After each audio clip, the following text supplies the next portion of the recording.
جب C M صاحب آتے ہیں آواز لگائی گئی کہ جی دروازہ کھولیے، سلطان معظم ذل الہی جلال الدین اکبر ثانی صاحب، سردار علی امین گنڈاپور صاحب بنفس نفیس، بقلم خود، بچشم خود، بقدم خود وہ اسمبلی میں تشریف لا رہے ہیں۔ وہ کہہ رہے ہیں جی کہ میں 12 ضلع کراس کر کے آیا، بٹوین اسلام آباد اینڈ پشاور 2 سے 3 ضلع آتے، ایک کا نام جو ہے سوابی ہے، دوسرا نوشہرہ ہے اور اگلا پشاور۔ مجھے ہائیکنگ کا میرا موڈ ہو گیا تھا تو میں منال کو ٹاپ کے گیا۔ آئی جی میرے پیچھے پھر رہا تھا، رینجر میرے پیچھے پھر رہے تھے، یا پھر آپ باتھ روم میں چھپے تھے، یا پھر آپ پلنگ کے نیچے چھپے ہوئے تھے، یا پھر آپ کسی پنکھے کے پر کے اوپر بیٹھے ہوئے تھے، یا اگر یہ نہیں ہے تو پھر لگتا ہے ایسے کہ آپ مسٹر انڈیا ہیں۔ اور پھر وہ ڈائلاگ بھی یاد آیا کہ ڈان کو پکڑنے کے لیے 11 ملکوں کی پولیس پھر رہی تھی، علی امین صاحب کو پکڑنے کے لیے 12 ملکوں کی پولیس پھر رہی تھی، لیکن کوئی اس کو پکڑ نہیں سکا۔ آپ سب کو بھی بڑا سننے میں مزہ آئے گا، ہم نے خود بھی بڑا انجوائے کیا اور پوری قوم ابھی تک انجوائے کر رہی ہے۔ وہ ہمارے خیبر پختونخوا کے وزیر اعلیٰ صاحب کے ان کی گمشدگی کا واقعہ، گمشدہ ہو گئے، لاپتہ ہو گئے، غائب ہو گئے، اور پوری کی پوری پی ٹی آئی جو تھی تو وہ اس نوحہ کنائی پہ مصروف ہو گئی۔ اسد کاسر صاحب، عمر ایوب صاحب، بیرسٹر سیف صاحب، اظہر صاحب، تو شاندانہ گلزار بی بی سب شروع ہو گئے کہ جی ہمارا وزیر اعلیٰ جو ہے وہ اغوا ہو گیا ہے، chief minister ji he has been abducted, اس کو اٹھا لیا گیا ہے۔ ہمیں خود بھی بڑی پریشانی ہوئی کہ وزیر اعلیٰ کو کس طرح اغوا کیا جا سکتا ہے، ایک وزیر اعلیٰ کو کون اٹھا سکتا ہے۔ یقین کریں کہ ہمارے وزیر داخلہ محسن نقوی کو بھی پھر اس میں صفائی دینی پڑ گئی، انہوں نے بھی کہا کہ ہمارے پاس نہیں ہے، نہ وہ کسی ایجنسی کے پاس ہے۔ بعد میں پتہ چلا جب وہ 29 گھنٹے بعد صوبائی اسمبلی کا اجلاس بھی بلایا گیا، اب صوبائی اسمبلی میں پورے وزیر، سارے مشیر، ایم پی ایز، انہوں نے ایک ہی کہانی اٹھائی ہے کہ ریاست نے ریاست پر حملہ کر دیا، فوج نے ہمارا وزیر اعلیٰ اٹھا لیا، اسٹیبلشمنٹ نے ایک صوبے کے وزیر اعلیٰ کو اغوا کر لیا۔ اس سے بڑا کوئی ڈرامہ ہو سکتا ہے؟ ایسے موقع پر جب ہیڈ آف دی اسٹیٹس آپ کے مہمان ہیں، شنگھائی تعاون تنظیم کا اس کا اجلاس ہو رہا ہے، پاکستان کی معاشی ترقی کے نئے اس کے ڈائریکشن طے ہو رہے ہیں، اور ایسے حالات میں آپ ریاست کو، اپنی فوج کو، اپنے ملک کو، اپنے نظام کو آپ اس کو داؤ پر لگا رہے ہوتے ہیں، بدنامی کر رہے ہوتے ہیں۔ اس سے زیادہ مزے کی بات وہاں شروع ہوتی ہے جب سی ایم صاحب آتے ہیں، آواز لگائی گئی کہ جی دروازہ کھولیے، سلطان معظم ذل الہی جلال الدین اکبر ثانی صاحب، سردار علی امین گنڈاپور صاحب بنفس نفیس، بقلم خود، بچشم خود، بقدم خود وہ اسمبلی میں تشریف لا رہے ہیں، اور ان کے دروازے کھولے گئے، تالیاں تالیاں جی استقبال ہوا۔ میں بھی بحیثیت میں ناقد ہوں پی ٹی آئی کا، میرا تعلق مسلم لیگ نون سے، مجھے بھی فکر تھی کہ یار ہمارے صوبے کا وزیر اعلیٰ ہے، پتہ نہیں کہاں غائب ہو گیا تھا، کیا ہو گیا تھا۔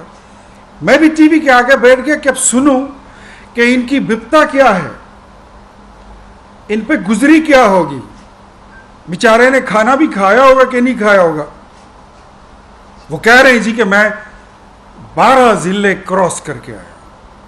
سب سے پہلے تو میں پورے پاکستان کے سب دوستوں کو، پوری عوام کو یہ بتانا چاہتا ہوں کہ بٹوین اسلام آباد اینڈ پشاور 2 سے 3 ضلع آتے ہیں، ایک کا نام جو ہے سوابی ہے، دوسرا نوشہرہ ہے اور اگلا پشاور ہے۔ اور اگر آپ کہہ رہے ہیں نا میں ناٹنگ ہل کی طرح مجھے ہائیکنگ کا میرا موڈ ہو گیا تھا تو میں منال کو ٹاپ کے گیا ہوں۔ اب منال کو ٹاپ کرنے کے بعد تو پھر آپ ہری پور پہنچ گئے، وہ آپ کا اپنا ضلع ہے۔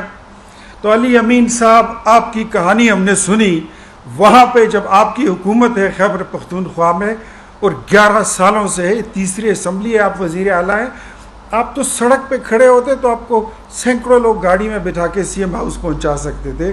یہ 12 ضلع جو ہے نا گھوم پھر کے واپس آنا صوبائی اسمبلی میں, اور سمجھ نہیں آتی ہے. آپ کہتے ہیں کہ آئی جی میرے پیچھے پھر رہا تھا, رینجر میرے پیچھے پھر رہے تھے, تو بھائی بات تو واضح ہے. یا پھر آپ باتھ روم میں چھپے تھے, یا پھر آپ پلنگ کے نیچے چھپے ہوئے تھے, یا پھر آپ کسی پنکھے کے پر کے اوپر بیٹھے ہوئے تھے. یا اگر یہ نہیں ہے تو پھر لگتا ہے ایسے کہ آپ مسٹر انڈیا ہیں. انڈیا کی فلم ہم نے بھی دیکھی تھی ایک انیل کپور والی. یا آپ مسٹر انڈیا ہیں, اور اگر آپ میں سے کسی نے نہیں دیکھی تو انگریزی کی ایک فلم ہے ہالی ووڈ کی, the memories of an invisible man, ضرور دیکھیے گا. علی امین کی تقریر سننے کے بعد یہ پتہ چلا کہ یہ میموریز ہے ایک انویزیبل مین کی, جس کو دیکھا نہیں جا سکتا, جس کو وہ بول تو سکتا ہے, اس کو سب نظر آتا ہے, لیکن اس کو کوئی نہیں دیکھ سکتا. اور پھر وہ ڈائلاگ بھی یاد آیا کہ ڈان کو پکڑنے کے لیے 11 ملکوں کی پولیس پھر رہی تھی, علی امین صاحب کو پکڑنے کے لیے 12 ملکوں کی پولیس پھر رہی تھی, لیکن کوئی اس کو پکڑ نہیں سکا. کون مانے گا اتنا جھوٹ, اتنا دروغ گوئی؟ اور آپ کیا سمجھتے ہیں کہ جس کہانی کو آپ کے اپنی پارٹی کے کارکن ہضم نہیں کر پا رہے ہیں, پاکستانی قوم اس کو ہضم کر پائے گی؟ علی امین صاحب, آپ کا جھوٹ بات ساری یہ ہے کہ آپ کو عمران خان نے بولا ہے کہ میزائل چلا دو, بم پھوڑ دو, بغاوت کر دو, خیبر پختونخوا کو آپ پاکستان سے علیحدہ کرنے کا اعلان کر دو, کسی طریقے سے مجھے آپ قید سے چھڑاؤ. قیدی نمبر 800 چور, وہ کہتا ہے کہ مجھے آپ اٹھا کے تو اسی طرح اٹھا. نو, نیور. اگر چوری نہیں کی ہے تو رسیدیں نکالے, رسیدہ کٹو, یہی کہتے تھے نا. اب آپ کے لیے بھی وہی قانون ہے, رسیدیں نکالے, پھر اس کے بعد بات کریں. ساری شرارت اڈیالہ جیل سے ہو رہی ہے. یہ روز کی نئی فلم, جس طرح شانور اسٹوڈیو ہوا کرتا تھا لاہور میں, ایک لالی ووڈ ہے, ایک بالی ووڈ ہے, ادھر ایک اڈیالہ جیل میں بھی ایک ووڈ بنا ہوا ہے. وہاں پہ روز نئی تخلیق ہوتی ہے, روز نیا ڈرامہ تخلیق ہوتا ہے, اور روز نئی فلم بنتی ہے. اس کا اسکرپٹ بیرون ملک سے بن کے آتا ہے. ایسے حالات میں جب آپ کا اپنا صوبہ, let me tell you every one, میں پوری پاکستانی قوم کو آج بتانا چاہتا ہوں کہ خیبر پختونخوا میں اس وقت ڈینگی کی وبا اتنے شباب پر ہے کہ تقریباً ایک ضلع میں ہر روز 6 سے 7 8 لوگ مر رہے ہیں. ہسپتالوں میں پیناڈول کی گولی نہیں ہے, کوئی اس کو کیئر کرنے کے لیے, کیور کرنے کے لیے, اس کا بندوبست کرنے کے لیے, فکر کرنے کے لیے کوئی نہیں ہے. خیبر پختونخوا کے وسائل صرف اس بات پہ استعمال ہو رہے ہیں کہ چلو چلو لاہور چلو, چلو چلو اسلام آباد چلو, چلو چلو سنجانی چلو. یہ چلو چلو والا کام اب بند کرو. اب